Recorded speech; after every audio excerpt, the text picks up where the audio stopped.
நேயர்களே, இம்ரான் கானுடைய உடல்நலை குறித்து நாம் பேசுவது, அவர் உயிரோடு இருக்கிறார் என்பது அறிந்து கொள்ள கூடிய அவருடைய சகோதரனுடைய அந்த பேட்டியில் பல பயங்கரமான தகவலை அவர் கொடுத்திருக்கிறார்.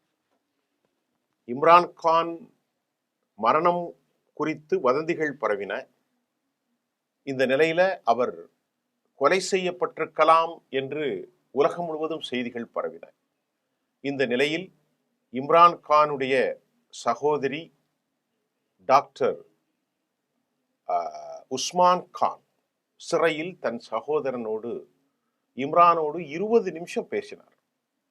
அப்படி பேசிட்டு இம்ரான் நல்லா இருக்கிறார், ஆனால் அவர் நல்லா இல்லை என்ற தகவலை அவர்கள் பதிவு செய்திருந்தார்கள். காரணம், அவருடைய மனநிலையில பாதிக்கப்பட்டு என்னுடைய சகோதரன் தனித்து வைக்கப்பட்டிருக்கிறார், அதற்கு பல காரணங்கள் இருக்குன்னு சுருக்கமாக அவர் விடையளித்து விட்டு சென்றார். டாக்டர் உஸ்மான் கான், அலிமா கான், உஸ்மான் கான், நௌசித் நியாஸ். அப்ப இதற்கு காரணம் என்ன அப்படின்ட்டு அவர் என்ன சொல்றார் அப்படின்னு நம்ம பார்ப்போம். இப்ப கடந்த சில நாட்களாக இம்ரான் கானுடைய மரணம் குறித்த அந்த வதந்திக்கு அப்புறம் இம்ரான் கானின் சகோதரில் ஒருவனான டாக்டர் உஸ்மான் கான் அடியாலா சிறையில் உள்ள அவரது சகோதரர் இம்ரானை 20 நிமிஷம் சந்திச்சார். வெளியே வந்துதான் அவர் இப்ப சொல்றார். அந்த தகவலை ரொம்ப கவனமா கேளுங்க. அவர் சொன்னதை நான் உங்களுக்கு அப்படியே தரேன். அவரது பேட்டியை மட்டும் தரேன், என் கருத்து இதுல இல்லை. அவர் பேட்டியை அப்படியே தரேன். என் சகோதரர் சிறையில் இருப்பதற்கு இராணுவ தளபதி அசீம் முனீர் தான் காரணம். சரி, இப்ப அவர் தான் உள்ள வச்சிருக்காரு, அது எல்லாருக்கும் தெரிஞ்சதுதான். பாகிஸ்தான் அவர் மக்களை அசீம் முனீர் கான் அடக்க விரும்புகிறார். மக்களை அவர் அடக்குவதற்கு உள்ளாக்குகிறார். பொதுத்தலங்களில் மக்களின் குரல் கேட்கப்படுவதை இராணுவ தலைமை விரும்பவும் இல்லை, அதற்கு அனுமதிப்பதும் இல்லை. ஆனால் பாகிஸ்தானில் மக்கள் எனது சகோதரர், அதாவது பாகிஸ்தான் தெஹ்ரிக் இன்சமாம் கட்சியின் நிறுவன தலைவர் இம்ரான் கானுக்கு பின்னால் மக்கள் சாறை சாறையாக நிற்கிறார்கள். எனவே இம்ரானை தனிமைப்படுத்தினார், இம்ரானை அரசியலிருந்து ஒழித்து விட்டார், மக்கள் அவரெல்லாம் மறந்துடுவாங்க என்று பாகிஸ்தானுடைய அசீம் முனீர் டிஃபென்ஸ் இராணுவ தலைவர் வந்து நினைக்கிறார். அதற்காகத்தான் இந்த திட்டத்தை அவர் போட்டு எந்த தப்பும் செய்யாம ஏன் சகோதரர், மை பிரதர், இன்னைக்கு 14 வருஷம் உள்ள வச்சிருக்கிறார், தனித்து வைத்திருக்கிறார், ஐசோலேட், அவர் ரொம்பவே பாதிக்கப்பட்டிருக்கார் சொல்லிட்டு டாக்டர் உஸ்மான் கான் என்ன சொல்றார் அப்படின்னா, பாருங்க, அசீம் முனீர் ஒரு தீவிரவாத பண்டமெண்டலிஸ்ட் இஸ்லாமியர். அவர் ஒரு தீவிரவாத இஸ்லாமியர், ஒரு பண்டமெண்டலிஸ்ட், ஒரு அடிப்படைவாதி. அவர் ஒரு இஸ்லாமிய பழமைவாதி. இந்தியாவோடு போருக்கு இயங்குவதற்கு இதுதான் காரணம். பாகிஸ்தானில் இருக்கக்கூடிய எல்லா செக்டோரியல் பண்டமெண்டலிஸ்டோடும் அவர் கைகோர்த்திருக்கிறார். இஸ்லாமிய அடிப்படை தீவிரவாதத்தை அவர் மூழ்கி இருக்கிறார். இஸ்லாமிய தீவிர மாக்களும் இஸ்லாமிய பழமைவாதமும் இஸ்லாத்தை நம்பாதவர்களுக்கு எதிராக போராட அவரை கட்டாயப்படுத்துகின்றன. எப்படி சொல்றாரு பாருங்க. எப்படி மறுபடியும் அந்த செய்தியை நான் உங்களுக்கு சொல்றேன். யார் சொல்றது? இது ரொம்ப முக்கியமான பேசுங்க. அசீம் முனீர் ஒரு தீவிரவாத இஸ்லாமியர், ஒரு பண்டமெண்டலிஸ்ட், கோர் பண்டமெண்டலிஸ்ட், ஒரு கன்சர்வேட்டிவ் ஆர்கனைசேஷனுடைய தலைவர், இஸ்லாமிய பழமைவாதி. இந்தியாவோடு போருக்கு அவர் எதற்கு இயங்குறார் தெரியுமா? அவரது இஸ்லாமிய தீவிரமயமாக்கலும் பழமைவாதமும் இஸ்லாத்தை நம்பாதவர்களுக்கு எதிராக போராட அவரை கட்டாயப்படுத்துகின்றன.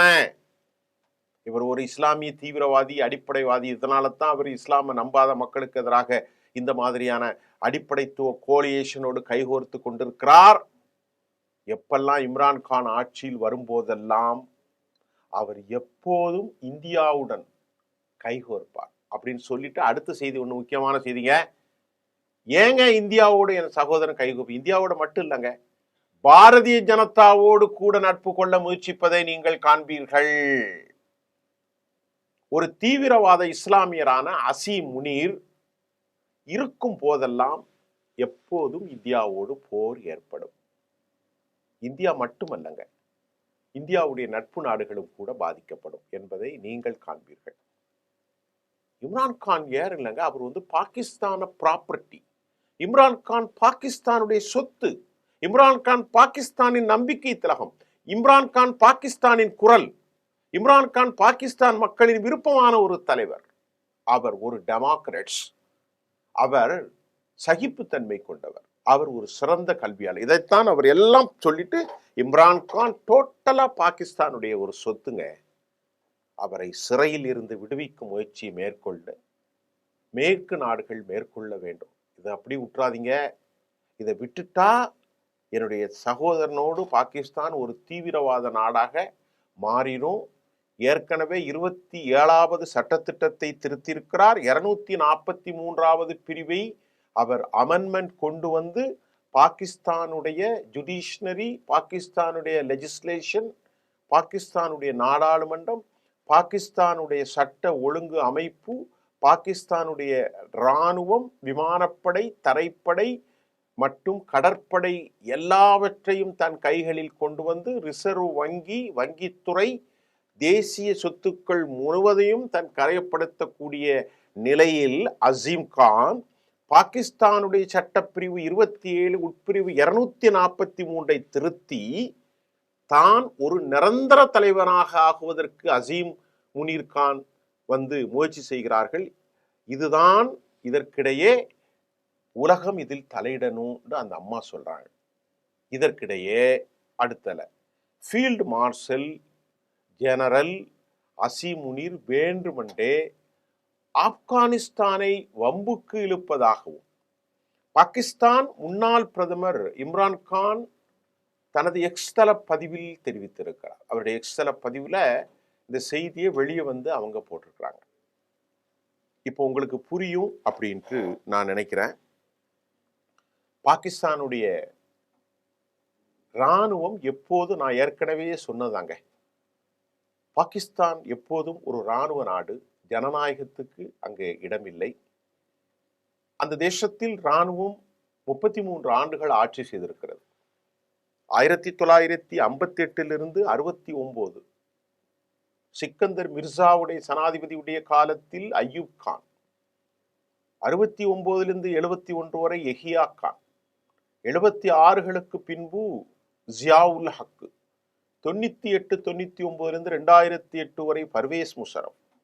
இந்த இடைக்காலங்களில் நடந்த ஜெனரல் பூட்டோ, பாகிஸ்தான் ஜனநாயகவாதி பூட்டோ வங்கதேச பிரிவினையின் போது மிகப்பெரிய படுகொலை நடந்தது. எஹியா கானின் மோசமான பாலிசியால். அதே போன்று பொது இடங்களில் சென்று கொண்டிருந்த போது பெனசிர் பூட்டோ, ஒரு நல்ல ஜனநாயகவாதி, சுட்டுக் கொல்லப்பட்டார். இதெல்லாம் பாகிஸ்தானுடைய வன்மம். இப்போ நான் சொல்லல, நீங்க சொல்லல, சொன்னது யாருங்க? இம்ரான்கானுடைய சகோதரி டாக்டர் உஸ்மான் கான். 3 சகோதரிகள். அவருடைய மகன் கசீம் கான், அதே போன்று சுலைமான் கான், ஆலியா, டாக்டர் உஸ்மான் கான் மற்றும் நௌரின் நியாசி. 20 நிமிஷம் இந்த அம்மா பார்த்துட்டு வந்தா சொல்றாங்க, என்னுடைய சகோதரன் ஒரு டெமோக்ராட்ஸ், ஒரு ஜனநாயகவாதி, அடிப்படைத்துவமான ஆள் இல்லைங்க.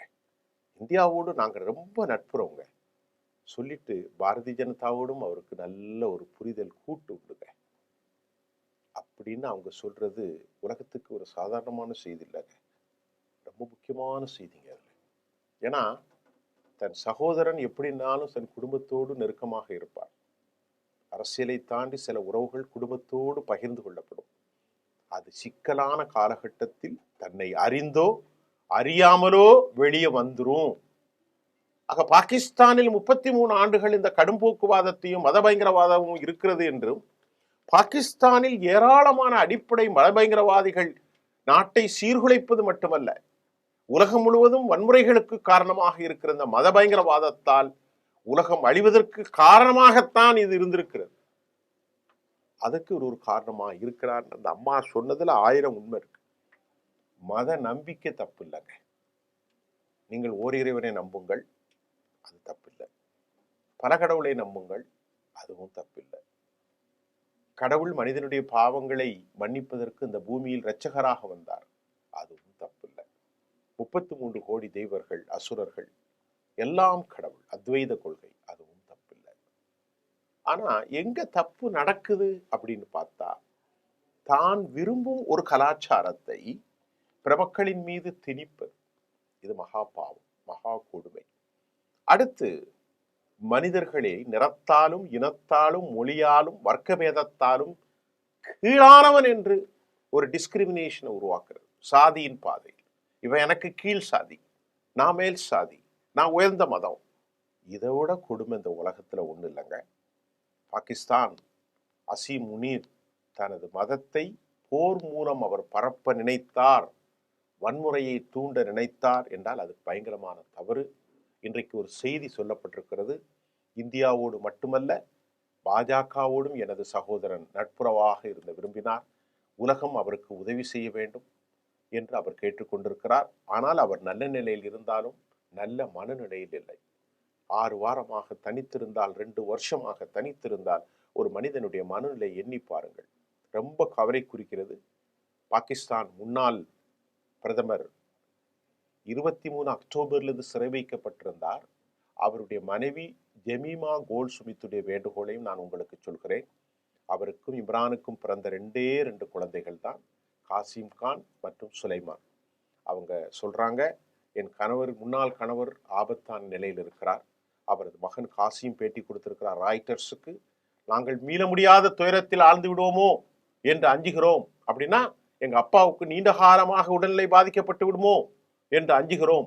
அவருடைய உடல் சிதைந்து போய், மனம் சிதைந்து போய், உள்ளம் சிதைந்து போய், பாதுகாப்பட்ட சூழ்நிலையில் சர்வதேச நாடுகள் அவரை காப்பாற்ற வேண்டும் என காசிம் கான் ராய்டர்ஸுக்கு பேட்டி கொடுத்திருக்கிறார்.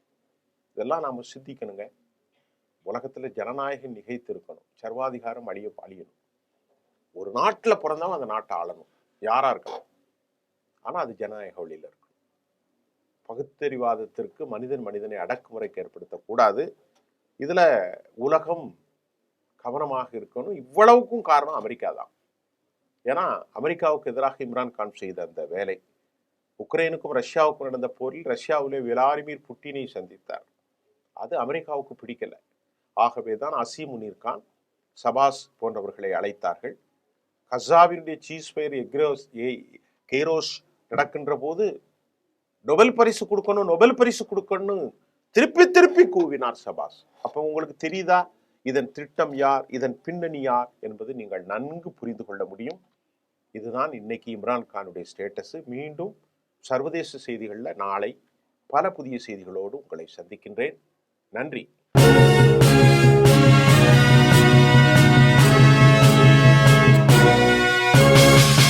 உடனுக்குடன் அப்டேட் தெரிந்து கொள்ள ஜெம் டிவி தமிழ் ஆப்பை இன்ஸ்டால் செய்யவும்.